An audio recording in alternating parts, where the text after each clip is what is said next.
Outreach के तहत उन्होंने कार्यकर्ताओं के साथ मुझे जोड़ा और मैं हमेशा कहता हूं कि मुझे उंगली पकड़कर कार्यकर्ताओं ने काम करना सिखाया और आज उन्हीं कार्यकर्ताओं के बल पर है कि मैं इस मुकाम तक पहुंच पाया हूं। लोग भावना में उनसे जुड़े हुए थे। लोग मेरे हाथ पकड़ के जब रोते थे तो मुझे भी नहीं समझ में आता था कि मेरे पिता के लिए कोई व्यक्ति इतना क्यों रो रहा है। लेकिन मुझे तब समझ में आया जब राजनीति में मुझे आने का मौका मिला कि किस प्रकार से एक एक कार्यकर्ता परिवार एक एक नेता से जुड़ जाता है। एक एक कार्यकर्ता परिवार एक दूसरे का भाई और चाचा बनकर काम करता है। इसलिए मैं आप पूरे कार्यकर्ता परिवार को आज याद भी कर रहा हूं, आप सबको अभिवादन कर रहा हूं। कई ऐसे कार्यकर्ता जो मेरे साथ काम करने के दौरान निधन हो गया, मैं उन कार्यकर्ताओं का भी आज अभिवादन करता हूं, उनका भी नमन करता हूं और उन परिवारों को भी कहता हूं कि भाजपा का परिवार बहुत बड़ा है और हम उन परिवार के लोग उनको निश्चित रूप से समेट कर आगे बढ़ाएंगे। साथ ही साथ आज जो हमारे कार्यकर्ता सोचते हैं कि काम कैसे किया जाए, मैं हमेशा कहता हूं मित्रों, युवा साथियों, राजनीति में शॉर्टकट के लिए कोई जगह नहीं है। राजनीति में शॉर्टकट से दूर हो जाइए। राजनीति लॉन्ग रन का काम है। लंबी दूरी से अगर जाना है राजनीति में तो धैर्यपूर्वक काम करिए। निश्चित रूप से काम के प्रति अपने कमिटमेंट के साथ काम कीजिए। भारतीय जनता पार्टी का वॉच टावर इतना मजबूत है, आपको बूथ से उठाकर प्रदेश और केंद्रीय नेतृत्व तक पहुंचा देगा। आप अपने काम पर विश्वास कीजिए। मैं अपने आप को इसलिए आपसे कहने आया हूं कि मेरे युवा साथी, अब बिहार में बहुत बड़ा परिवर्तन का उम्मीद हुआ है। बिहार को बहुत बड़ा मैंडेट मिला है। इस मैंडेट से हमारी जवाबदेही बढ़ चुकी है। हम 202 के मैंडेट पे खड़े हैं तो कहीं ना कहीं हमें जनता ने भी हम उस उम्मीद के साथ हमें जोड़ा है। सरकार को केवल सरकार की उपलब्धियों को नीचे तक ले जाने का काम, साथ में साथ हमारे पूरे धैर्यपूर्वक सरकार की योजनाओं के साथ साथ जनता के साथ जुड़ के काम करना है। जनता ने जिस अपेक्षा से हमें वोट दिया है, जिस अपेक्षा से मत दिया है, उनकी अपेक्षाओं पे खरा उतरने का समय है। 2025 से 30 का बिहार निश्चित रूप से विकास के वो मायने लिखने वाला है जिसमें बड़े पैमाने पर युवाओं के लिए रोजगार के अवसर होंगे, बड़े निवेश के अवसर होंगे। इसलिए बिहार को आगे बढ़ाने के लिए आप सब कार्यकर्ताओं को भी अभी भी मेहनत और परिश्रम करना होगा। साथ ही साथ हम पूरी तरह से आपको आश्वस्त करते हैं कि बिहार का नेतृत्व और केंद्रीय नेतृत्व कार्यकर्ताओं के विकास की भी उतनी ही चिंता करेगा जितने बिहार के विकास की चिंता करेगा। मैं आप सबको आज के इस अवसर पे बातें कई विषयों पे आई हैं। मैं आज हमें गुरु प्रकाश अभी बोल रहे थे, बहुत बड़ी बात कहा है भाई ने। मैं आपको बताता हूं, माननीय गृह मंत्री अमित शाह जी का जो सपना है कि पंचायत से पार्लियामेंट तक भगवा लड़ाएगा तब भाजपा का स्वर्णिम युग आएगा, वो इसलिए कहा है कि 1 लाख से अधिक युवा नेतृत्व, नरेंद्र मोदी का जो सपना है कि 1 लाख से अधिक युवा नेतृत्व निकालना है, तो वो नेतृत्व तभी निकलेगा जब पंचायत से पार्लियामेंट तक हमारे कार्यकर्ता आगे बढ़ेंगे। आने वाले समय में राज्य में के अंदर भी पंचायत और निकाय के चुनाव हैं। मैं आप कार्यकर्ताओं से आग्रह करता हूं, अगर नेतृत्वकर्ता बनना है तो अपने अपने क्षेत्र में जाइए, जनता के साथ जुड़ के काम कीजिए, जनता के समस्याओं में खड़ा उतरिए। निश्चित रूप से आप ही में से कोई वार्ड काउंसलर बनेगा, कोई मुखिया बनेगा और भविष्य का नेतृत्वकर्ता बनेगा। यानी बिहार के पंचायत निकाय चुनाव में भी हम सबको अभी से लग जाना है, क्योंकि ये चुनाव निश्चित रूप से बदलते हुए बिहार के एक नई तस्वीर प्रदान करेगा।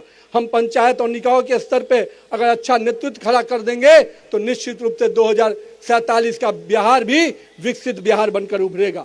मैं आज यहाँ पर अपने साथियों से यह भी कहूंगा, कोई बहुत लोग ऐसे हैं जो पार्ट टाइम पॉलिटिक्स करते हैं, राहुल गांधी टाइप, जो आधा समय बिहार में जब आते हैं या देश में आते हैं तो केवल एक देश की बात थोड़ा मोड़ा करके फिर विदेश चल जाते हैं। इस पार्ट टाइम पॉलिटिशियन से नहीं बनना है। हम लोग फुल टाइम पॉलिटिशियन हैं। हम भाजपा के कार्यकर्ता 24 घंटा काम करते हैं, 24/7 काम करते हैं। तो आइए भाजपा के कार्यकर्ता पद्धति से आगे बढ़िए। ये जो पार्ट टाइम पॉलिटिशियन बिहार में भी एक हैं, सदन चलता है तो सदन में नहीं नजर आते हैं, जब मुद्दा मिलता है तो सड़क पर नजर नहीं आते हैं, और जब मौका हार होती है तो फिर कहीं विदेश चले जाते हैं। एक तो राहुल बाबा हैं जिनको आप सबको ही देख रहे हैं किस प्रकार से अभी जर्मनी की जमीन पर गए थे, अब वहां भी जाकर देश को अपमानित कर रहे हैं। उनकी एक प्रथा है, देश में रहेंगे तो देश के संविधान को गाली देंगे, देश के कॉन्स्टिट्यूशनल बॉडी को गाली देंगे, चुनाव आयोग को गाली देंगे, सुप्रीम कोर्ट को अवमानना करेंगे, लेकिन जब बिहार देश के बाहर जाते हैं तो देश को ही गाली देते हैं। ऐसे युवाओं को युवा आप कह नहीं सकते। ऐसे लोगों को सजा देने का समय आ गया है। बिहार की जनता ने सजा दिया, जो वोट की चोरी का आरोप लगाते थे, जनता ने वोट की चोट ऐसा लगाया कि बिहार से जो भागे हैं तो अब जर्मनी में जाकर बसे हुए। मैं आपसे यही कहूंगा कि मेरे युवा साथियों, राहुल गांधी का पार्ट टाइम पॉलिटिशियन हम नहीं बन सकते हैं। आप आइए, बिहार के राष्ट्र प्रदेश अध्यक्ष के नेतृत्व में, माननीय सम्राट चौधरी और विजय सिन्हा के नेतृत्व में हम लोग सबको मिलकर बिहार के विकास में पूरा योगदान दें। आने वाला समय बदलाव का समय है। तेजी से देश की अर्थव्यवस्था को माननीय प्रधानमंत्री जी लगातार मजबूत कर रहे हैं। विश्व में भारत आर्थिक शक्ति में चौथे नंबर पे आ गया है और आने वाला समय हम देश की विश्व की सबसे तीसरी बड़ी शक्ति बनने जा रहे हैं। और ऐसे समय में बिहार के युवाओं को, देश के युवाओं को रोजगार के नए अवसर प्रदान किए जा रहे हैं। बिहार ने भी टारगेट लिया है कि हम 1 करोड़ युवाओं को रोजगार देंगे, लेकिन रोजगार देने के साथ साथ हम सबको उन युवाओं के साथ जुड़ना भी पड़ेगा। इसलिए मैं आज पुनः अपने प्रदेश नेतृत्व को, सभी लोगों जो यहाँ मंच पे उपस्थित हैं, मैं उनका बहुत बहुत आभार व्यक्त करता हूँ। और इतना कहूँगा, मैं कहीं भी बैठा हूँ लेकिन मेरे दिल में पटना की बाकी पूरा बिहार की जनता का कार्यकर्ता बसा है।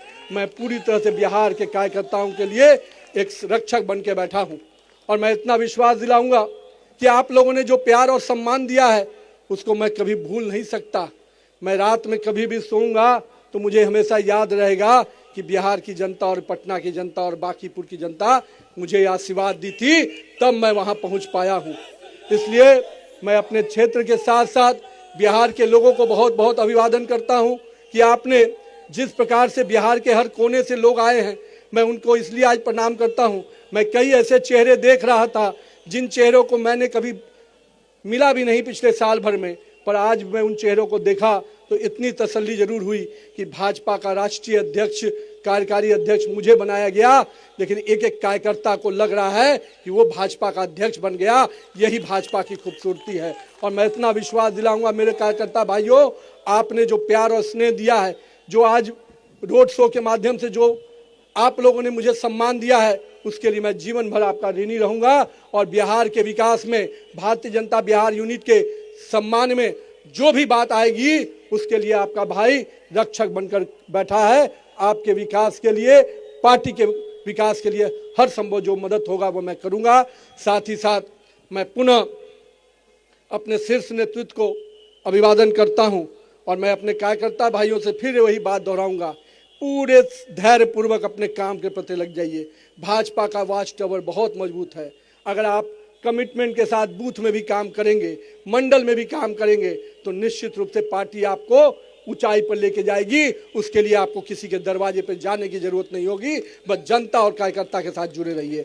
बहुत बहुत धन्यवाद आप सबको। बहुत हमारे मीडिया बंधु भी जो यहाँ आए हैं, मैं उनका भी अभिवादन करता हूँ, उनका भी धन्यवाद देता हूँ और मंच पे उपस्थित सभी नेतृत्वकर्ता का भी अभिवादन करता हूँ। एक बार जोरदार ना लगाइए, नरेंद्र मोदी जिंदाबाद, नरेंद्र मोदी जिंदाबाद, भारत माता की, भारत माता की, भारत माता की जय। बिहार।